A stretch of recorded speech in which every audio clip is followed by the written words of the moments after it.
नमस्कार, जनता टीवी देख रहे हैं आप और मैं हूं आपके साथ रितेश कुमार गौतम। और चलिए बुलेटिन का आगाज करते हैं बड़ी खबर के साथ। मुख्यमंत्री योगी आदित्यनाथ आज गौतम बुद्ध नगर के दौरे पर रहे, जहां उन्होंने दीक्षांत समारोह में शिरकत की। उपराष्ट्रपति जगदीप धनखड़ भी कार्यक्रम में शामिल हुए और इस दौरान मुख्यमंत्री ने कार्यक्रम को संबोधित करते हुए क्या कुछ कहा है, आइए आपको सुनवाते हैं। आदरणीय श्री जगदीप धनखड़ जी का हृदय से स्वागत करता हूं, अभिनंदन करता हूं।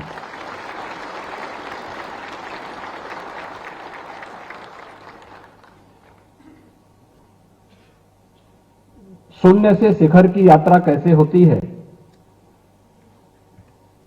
संघर्षों से राह कैसे बनती है, इसकी एक आदर्श प्रतिमूर्ति है हमारे आज के समारोह के मुख्य अतिथि, जिनका मार्गदर्शन कुछ ही देर में हमारे इस गौतम बुद्ध विश्वविद्यालय के उपाधि प्राप्त करने वाले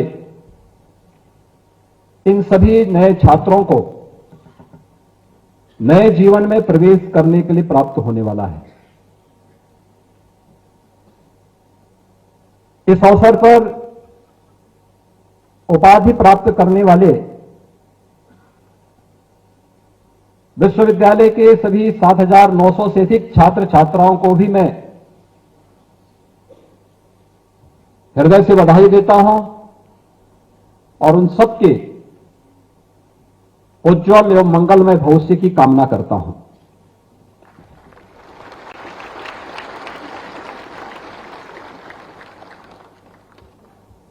विश्वविद्यालय का नामकरण गौतम बुद्ध के नाम पर हुआ है। आपने गौतम बुद्ध के जीवन में बहुत सारी विशेषताएं देखी होंगी।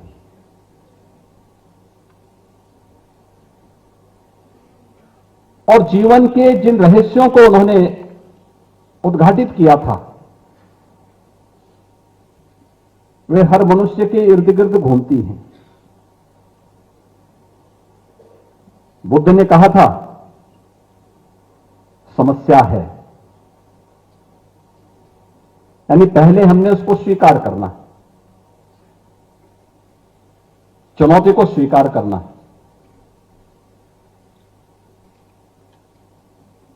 समस्या का समाधान भी है। आपने जब समस्या को स्वीकार किया तो उसके समाधान का रास्ता भी आपको तलाशना पड़ेगा, और समाधान है तो उसका निवारण भी है। अक्सर होता क्या है, हम समस्या को ही स्वीकार नहीं करना चाहते। हमारी विफलता का रहस्य कहां छुपा है? जब हम समस्या से मुंह मोड़ते हैं, उससे भागने का प्रयास करते हैं, उसको जब स्वीकार ही नहीं करते, तो सबसे पहले समस्या को स्वीकार करना और हर समस्या का समाधान करने के लिए एक राह भी होती है। उस राह को चुनना, समाधान का रास्ता।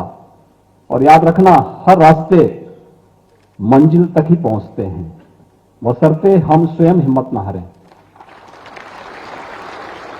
तो समस्या का समाधान भी है और मंजिल में पहुंच गए तो उसका निवारण भी है।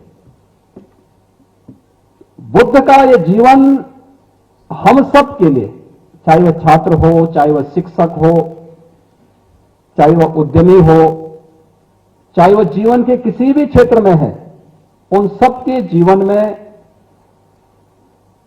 बराबर घटित होता है। लेकिन उस राह को कोई उपयोग नहीं करना चाहता। बुद्ध का जीवन अपने आप में बहुत रोमांचक है, प्रेरणादायी है।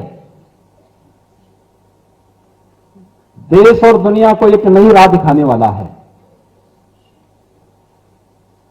हमने उसे किस रूप में स्वीकार किया, ये हम पे निर्भर करता है। जब उन्हें ज्ञान भी प्राप्त होता है, उसकी भी अलग अलग घटनाएं हैं। आपकी तरह ही अंतर केवल इतना है कि बुद्ध राजमहलों में कैद हो गए थे, एक सिद्धार्थ, एक राजकुमार के रूप में। अब अपने शिक्षण संस्थानों में कैद हो जाते हैं।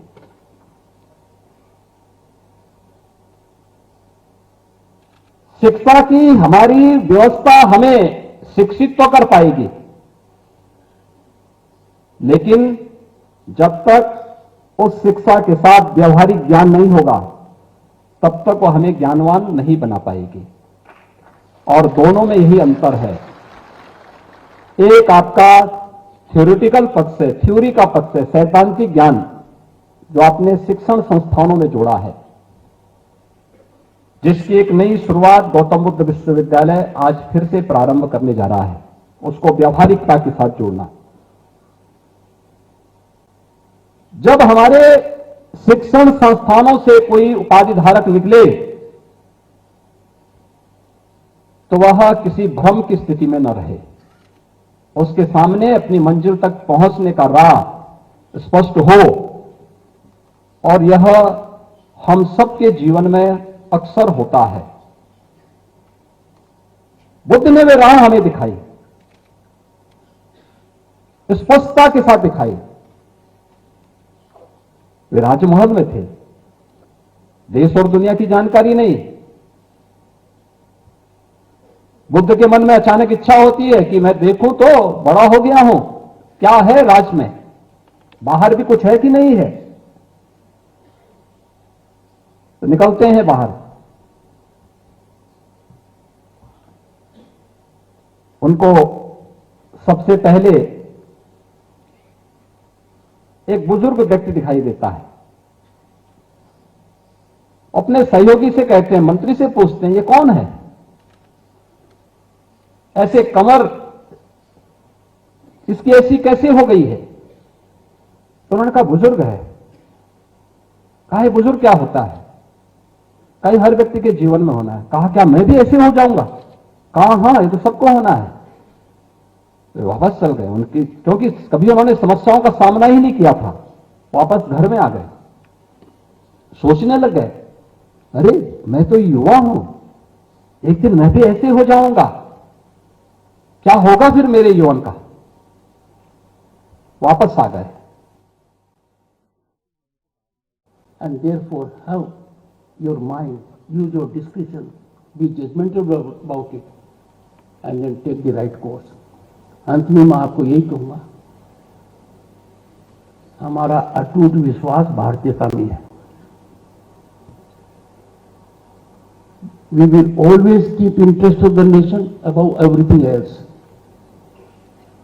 We are proud citizens of Bharat, and we will ever take pride in its historic rise.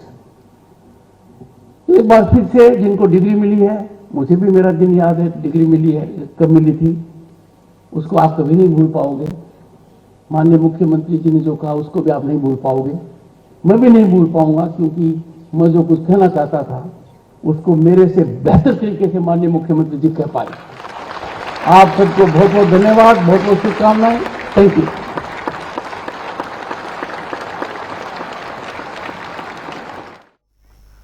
और चलिए खबरों में आगे बढ़ते हैं और रुख करते हैं एक बड़ी जानकारी का। सपा कार्यालय में आज ब्राह्मण महापंचायत का आयोजन किया जा रहा है। संपूर्ण भारत यूनिट की तरफ से पूरा कार्यक्रम है। अखिलेश यादव मुख्य अतिथि के रूप में इसमें शामिल होंगे और बड़ी संख्या में यहां जमावड़ा होगा लोगों का। पीडीए के साथ ब्राह्मणों को भी साधने की तैयारी कर रही है पार्टी, समाजवादी पार्टी।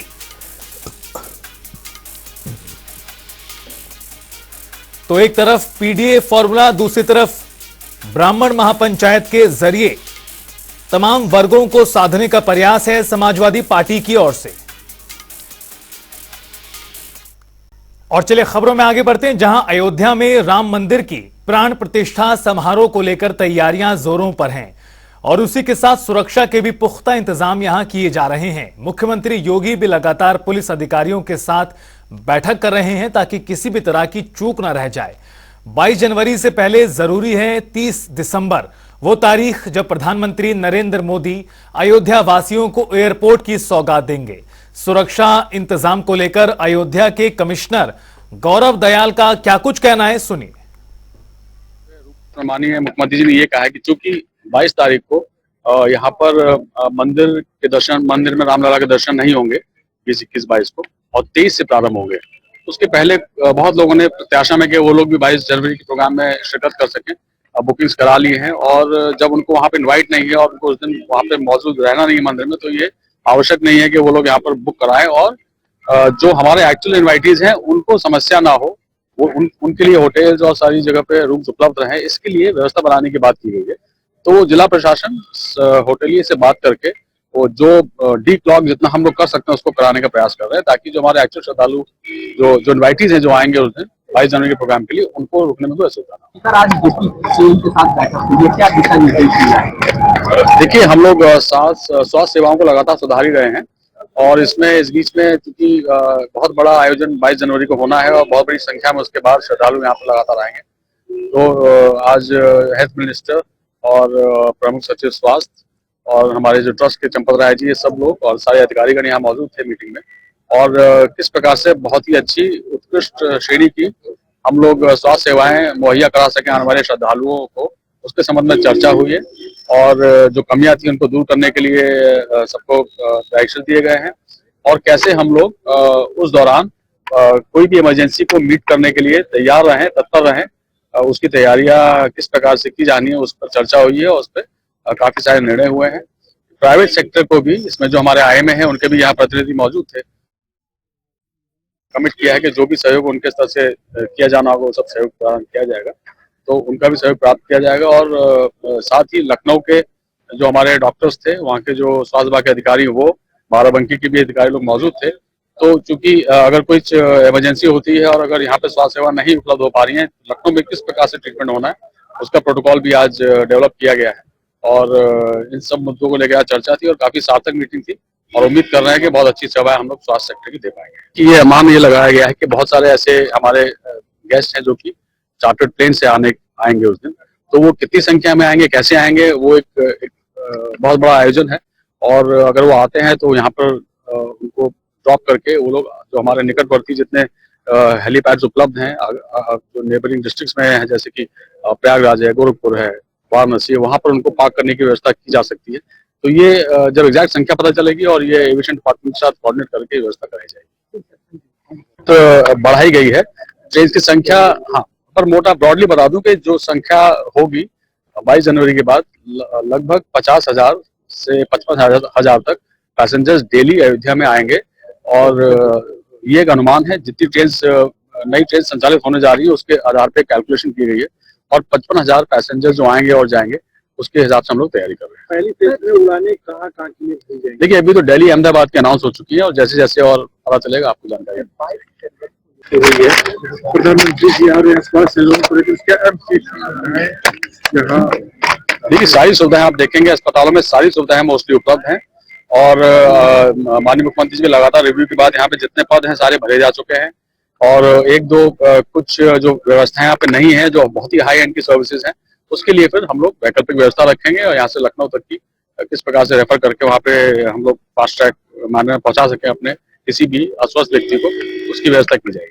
एक अफवाह टाइप की उड़ रही है, प्रधानमंत्री जी आ रहे हैं, स्वास्थ्य देखिए, सारी सुविधाएं आप देखेंगे, अस्पतालों में सारी सुविधाएं मोस्टली उपलब्ध हैं।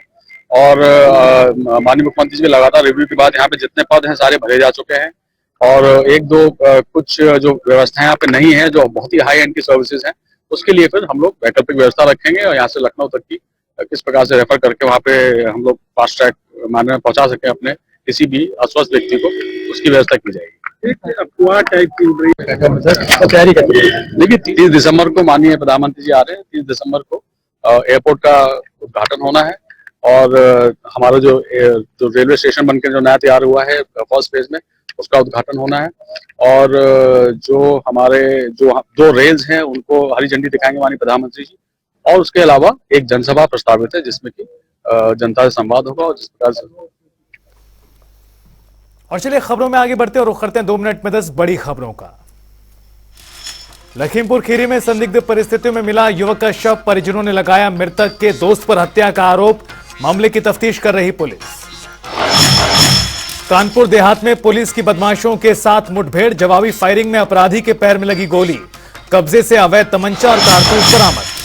संभल में शासन के अनुरूप चला जिला प्रशासन, डीएम मनीष बंसल ने किए कंबल वितरण, जरूरतमंद लोगों को मिली ठंड से राहत।